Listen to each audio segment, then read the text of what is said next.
Hello, you wonderful people, and welcome to another episode of Crime Centric, this being a show where I talk about crime dramas of the like. For today's episode, I'm going to talk about the latest episode of the Blacklist, as well as the latest episode of Rush Hour. Starting with the Blacklist, we had Reddington finally going after that lady who we finally find out her name is Scotty. Essentially, she works for an organization that's kind of does some work for the government, kind of some very unsavory work. And it's very interesting. The fact is, the first thing we see in this episode, first move that Reddington makes against her, what does he do? He kills her team and leaves a literal calling card telling her to get in contact with him. But Scotty's avoiding it at all costs because apparently Scotty is scared. I love that whole situation when he was talking to that lady, Laurel, who's part of the cabal. The woman that kind of helped set in motion the whole situation dealing with Keen, trying to put her, making her a fugitive and everything like that. And it's just like, because Reddington comes to her and says, like, basically she needs a sit down with Scotty. And basically she was his best option.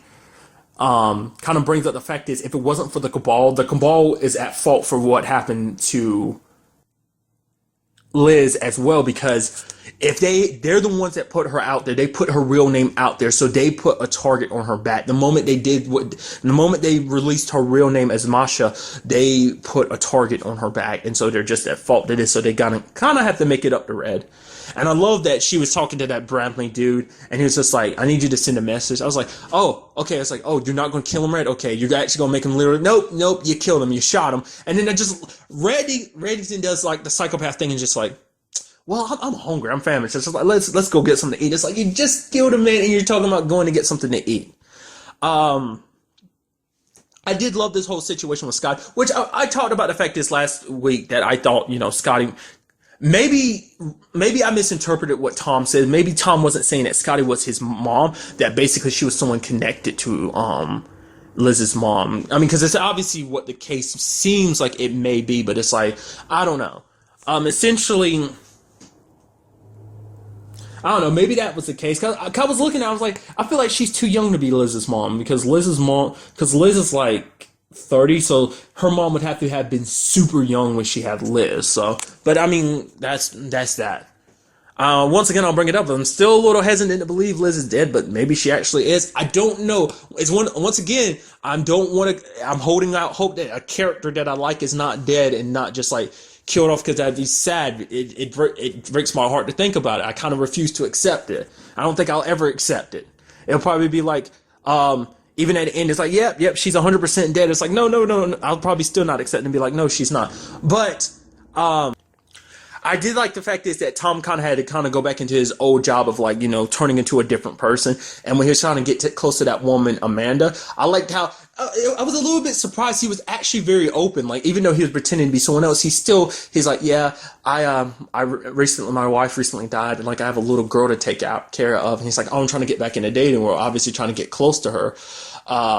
Because I love the conversation he had with Haran about trying to get closer. He's like, he's like, oh, good. Like, how are you going to go about it? I mean, you're not going to sleep with her, right? I mean, obviously he's like, no, there's no way you would actually do that. And Tom is just looking at him. And I love how awkward Haran is like that with everyone, but I especially like it because, he hasn't been around Tom long enough to really kind of be comfortable around him yet. And then basically, Tom was making out with her. And basically, he kind of pulled over. He's like, no, I guess it was too soon. I thought that's pretty smooth. It's very interesting to see him kind of go undercover again like that, because we haven't seen him like do it like that for a while.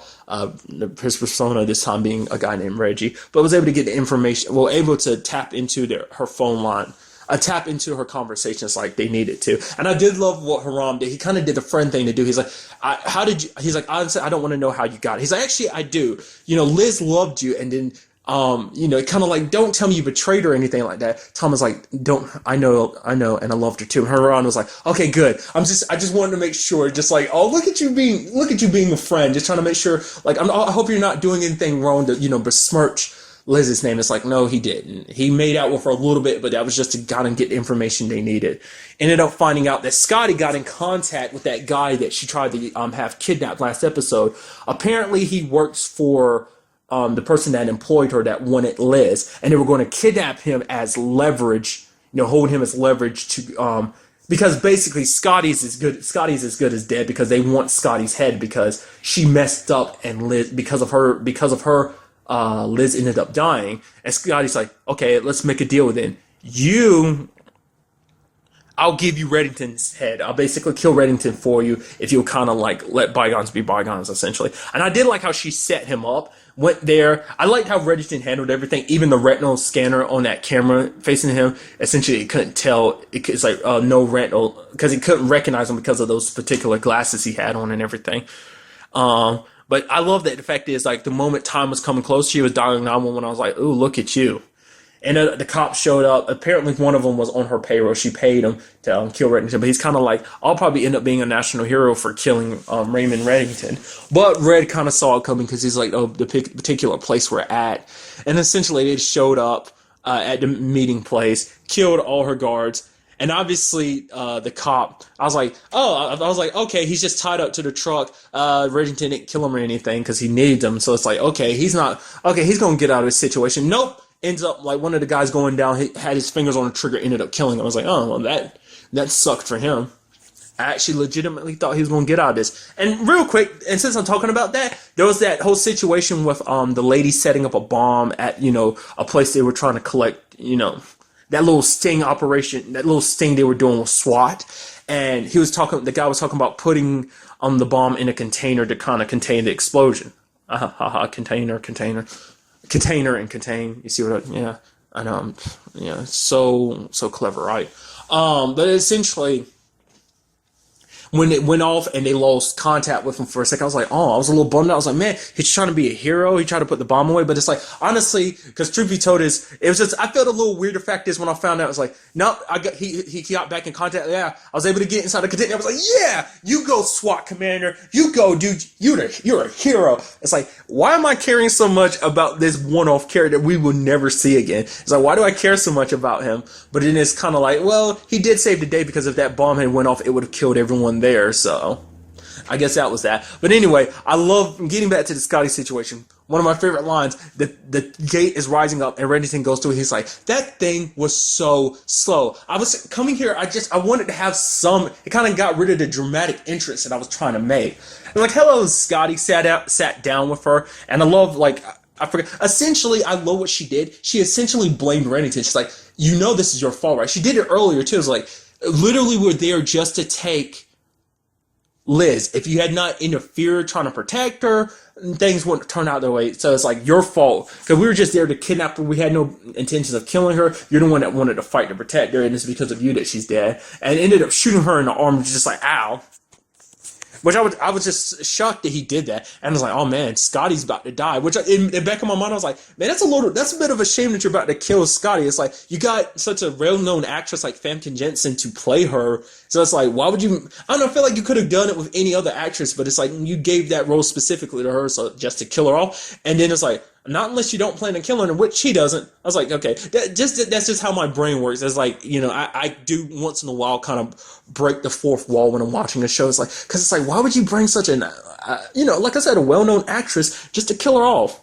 And it's always interesting when I hear her doing an American accent now, just because it's like, because I was so used to hearing her accent in the first season of Hemlock Grove, so hearing her with like because she kind of had an American accent for the rest of the series, but it was just kind of like, there was a particular reason for that, but it's still weird because it's like I've kind of heard you with an accent, so it's kind of weird to hear you without one now. It kind of it's so weird. It's like I should be used to it because I've heard you without an accent in the X-Men movie. So, but I know I'm diverging heavily. But I thought it was kind of interesting. I was like, you're about to kill her. It's like, oh, no, you're not killing her. It's like, no, I'm not going to kill you, Scotty. We're going to work together because she basically gave him the name of her employer.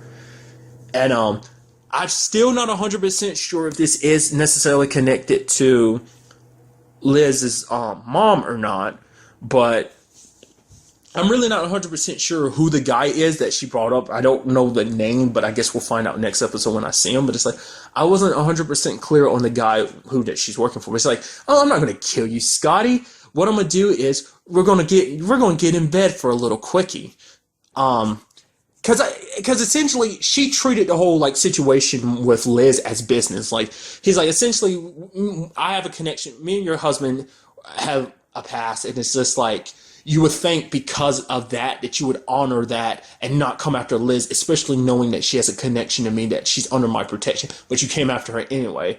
And like she's like basically saying her husband wouldn't have done it, but basically Scotty kind of went off and did it by herself because she's like, oh, business is doing well. That basically treat the whole thing as business is business. And Reddington's kind of saying like people like them have to be checked because of the things they do is the reason they have to be checked. They have to be kept in line because of the type of people that they are. So it's just like, it is kind of sad that she treated the whole situation with Liz as just business because she is trying to say like, oh, I'm apologetic, but it's like, you're so disingenuous. It's like, none of that sounds sincere. It's just kind of like, it was kind of like a, oh, shit happens. And once again, like I said, she blamed Reddington for it. So, and a very interesting thing, I kind of skimmed over it. The fact is of how Harold handled this situation, because Harold couldn't get any leeway on trying to legally handle this situation, he even tried to get a warrant, but the guy he was talking to was like, oh, there's no evidence here, even though there's plenty of evidence here that connects all this stuff. And he's just like, no, you can't get a warrant. He's like, who got to you? Like, who paid you off? Is it power or whatever the case may be?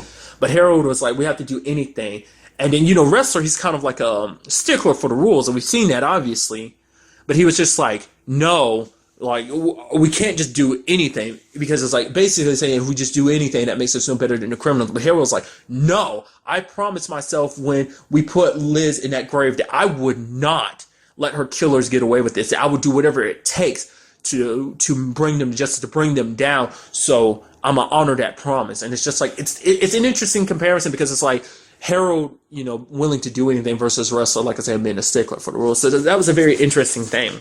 And because of that whole Tom's, and there was another thing brought up too, because Tom was telling Hassan that, he could obviously tell like he has a thing for Samara. So basically saying, say something to her, tell her how you feel. Like, if you don't, you might not get another chance. Like, you never know what she's going to say until you kind of ask her. Because, Tom's an expert in that situation. He just got back with, not necessarily just got back with, but, he was, he rekindled the things with Liz after all that.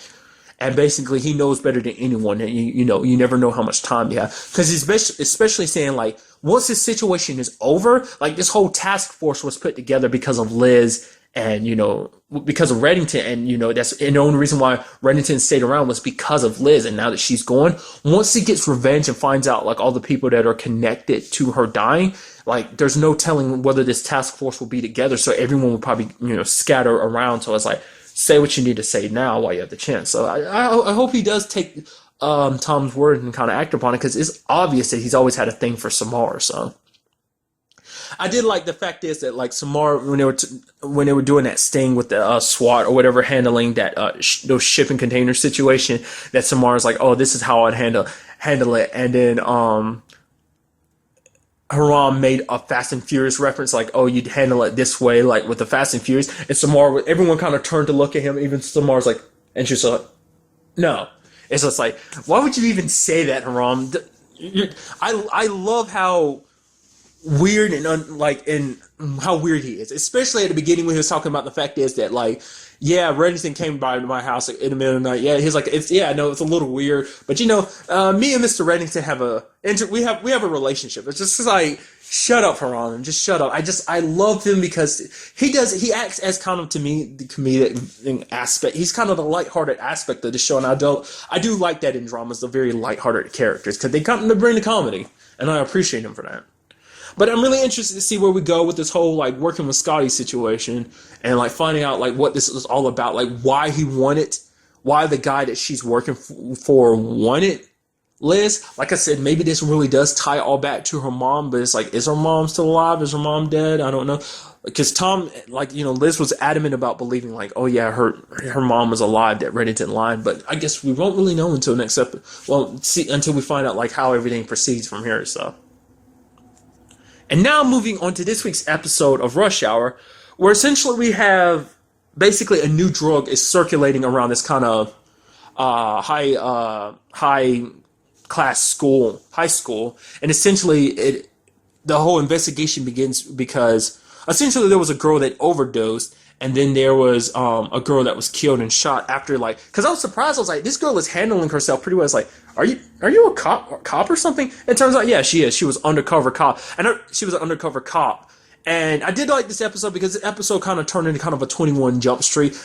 Granted, I'm basing that on a movie. I've never really seen the TV show. I know, granted, it's kind of a similar thing, but it's like the comparison is 100% on the movies. But essentially, Carter and Lee had to go undercover, and then there's two positions: a counselor and a physical ed teacher. And it's like, and Carter's like, obviously I'd be the physical ed, and but then she gave Cole gave it to Lee, and he's just like, that's messed up. And essentially, she gave him the counselor because she's like, yeah, because you like to talk a lot, Carter. So it's like this kind of works out in your favor. And we also had that lady, what was her name? Alice, the coroner, that she's so into Lee. It was just kind of like blatant. She's just like, oh, hi, Lee. And it's just like, she's all over in his face, like ignoring the dead body in front of her. He's just kind of like, oh, yeah. Even when he's walking away, she's just like, huh. I did like later on in the episode when Lee ended up getting stabbed, which is like, he handled that like a G. I really like that because she's like, okay, I'm going to have to, officer down, we're going to have to, basically he needs help. But Lee's like, no, it's okay. I'll just staple it and I'll be good. And he's just like, you really are a superhero, aren't you? But when he's up there at the precinct, like wrapping himself up, Allison is like, so do you need anything? He's like, no, I'm fine. She's like, so fine. But do you need anything? And Lisa's kind of like, what? It's just so blatantly obvious. It's like, she has a thing for him. It's just like, and Lee's I feel like he's just not catching the cues. It is, like, to me, I've always thought that maybe him and Dee, but it's like, if that were the case with him and Alice, that'd be kind of interesting too. But it's just like, she is like hardcore crushing on him. I did like this episode, like how Lee handled that situation with the girls. Like he needed to distract them and kind of did some dancing with them. The girls were impressed. The girl he was dancing with was just like, Lee, kind of like saying he's a bit of a weirdo. But it was just like, I was surprised at that situation. I was like, how are you going to distract him? I thought he was going to, like, truth be told, I thought it was going to be like a PE situation. Lee ends up showing off some of his skills somehow. But I thought that's what was going to, he was going to end up showing off his athleticism, kind of end up showing some of his martial arts moves or something like that. That's kind of what I thought was going to happen. But no, he salsa'd with her and he knows how to cut a rug. He was pretty good. I was like, I guess, granted, when you got those martial arts moves, maybe that plays a role in learning how to dance too. I don't know. Maybe maybe that's just a separate thing that he just knows how to dance very well. I will admit, in that situation, I was a little sad that it didn't go into a fuller detail with everything. Like, we didn't really get to see them more as the teachers. Like, more as a counselor, like we get to see like wacky situations with Carter talking to people, or other situations where we had Lee, teaching people, stuff. Because granted, that was kind of like what was it, ballroom dancing, or was it? It was some kind of dancing. That's what it was. I thought it was just kind of physical education in the sense of like, oh yeah, like I thought he was. I don't know. Like I said, I thought it'd be kind of a more martial arts orientated thing where he kind of showed off, but it was like, no, he showed off his dancing skills. And I did like, I also like the fact there's Dee in this episode, because this is our first time actually seeing Dee really kind of outside of the precinct, really. I mean, obviously she's there at crime scenes, but she kind of took a part in this investigation. That was kind of our first time seeing that. And I did like when that principal was kind of up in her face and she's like, back away. Like, I'm telling you, you need to take a few steps back. But he kind of didn't listen, and she ended up doing something to him, because it kind of cut away to him putting like an ice pack on his face. She's like, I warned him. I tried to be nice and warned him to kind of back up. But it's like, what exactly did she do? Because obviously she kicked his ass, but it's like, what exactly did she do? I also like when she met up with that dude later on in the episode with Gerald kind of putting on a bit of an accent and pretending to be his girlfriend, who I can't remember that dude's name. I definitely know he's a comedian because I've seen at least like one or two of his stand-up specials. But I did like the fact is how she handled that. She hit the guy, took the cup, swung, like the big guy, she swung around and then smashed the cup over his head, grabbed the knife off the table, like it's slow mode as she rolled over the table and put the knife to his neck. And it's just like, damn, Dee, you are so badass. That was amazing. It's like, it was, that was just so amazing. I love how this show handles action. It does action pretty well. But essentially, the main story of the plot of this essentially was that there was a lady who was a head cartel, essentially of like essentially there's a lady, she's basically head cartel, and basically her people have been making this drug, but someone at the school was making it and was undercutting her profits, and basically they were selling it for cheap, so they were cutting into the cartel's territory. So that's what this whole thing was about, hunting down the person who had a connection to it. And you ended up finding out it was that boy Henry, the one who spoke out during that council meeting, when Carter was asking everyone how they felt, and everyone was just kind of not saying anything about, one student overdosed and the other one was shot and killed, and just like, how do you feel about anything? He's like, honestly, I'm kind of more worried. The fact is that none of you are saying anything, that it doesn't affect any of you at all. But the boy, Henry kind of spoke up, and it's like, it's kind of interesting out of anyone that he spoke up. That's kind of why it was kind of no surprise to me when it turned out that he was the one that was making a drug, but he was kind of making it for selfish reasons. Essentially, he doesn't come from a wealthy family. Everyone else there at that school are wealthy, because they were even, the principal would basically get payoffs that basically something bad happens, he contacts the parents rather than actually, contacting the police like he should, and the parents kind of basically pay him to kind of make the situation go away. So basically everyone at the school is rich except for Henry, so he basically making all these drugs to basically pay for his tuition, basically pay for all the things that he wants, because basically he sees all this material stuff, he sees the lavish life that all these spoiled rich kids live, and he basically wants it for himself, so that's why he kind of started doing this.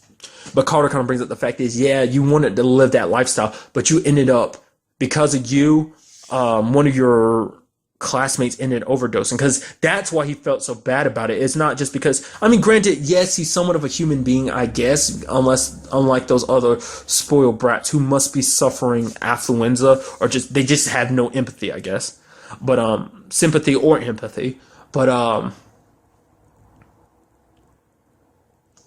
it's basically because of the drug he made. There was a girl who overdosed, so it's like, you can't get no sympathy from her. Like I said, it's like, it's like you saw everything they had, and he's like, yeah, so you understand it. It's like, no one will understand that, dude. You basically made money for selfish reasons, and it's just because you wanted to kind of one up these spoiled bratty kids. You ended up a girl ended up overdosing from your drug. There was even an undercover cop that ended up dying because she was investigating this. Granted, they thought she was just the guy who killed her was a hitman, and he just assumed she had information that he needed, so that's why he ended up killing her. But I did like, to me, one of my favorite action scenes in this episode was kind of that side by side they did of like Carter and Lee's fight at the same time, which was pretty impressive. I did like that though. Because it's always nice. It's nice when you get to see that it's not just Lee who's got the moves. Granted, Carter he can handle his own, but he's not nearly as graceful and got those moves like Lee does. But I did kind of like that side by side shot. That was like, the show always blows your mind with just the action. It's just like, to me, it's like the most consistently action packed show. Not the only one, but it's like one of the few shows I'm watching that is consistently action packed, and I appreciate that. It's not like you always need action, but it's like, it's interesting to see, especially but I guess with the show that is labeled as an action comedy, it kind of makes sense. There's going to be plenty of action in it, so. But I'm surprised about how that whole situation ended when they rescued the girl who had gotten taken by the cartel lady.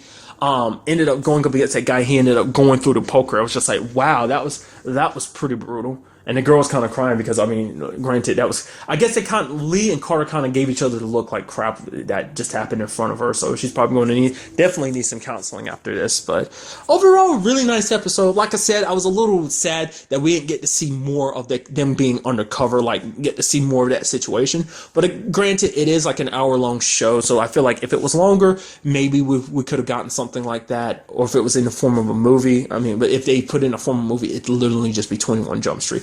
But still, I wish we had gotten an opportunity to see more of that. But still, the little bit we did get, I did like the fact is that basically Carter had to sneak into that girl's locker to connect the phone so they could hear what she's everything that she's saying.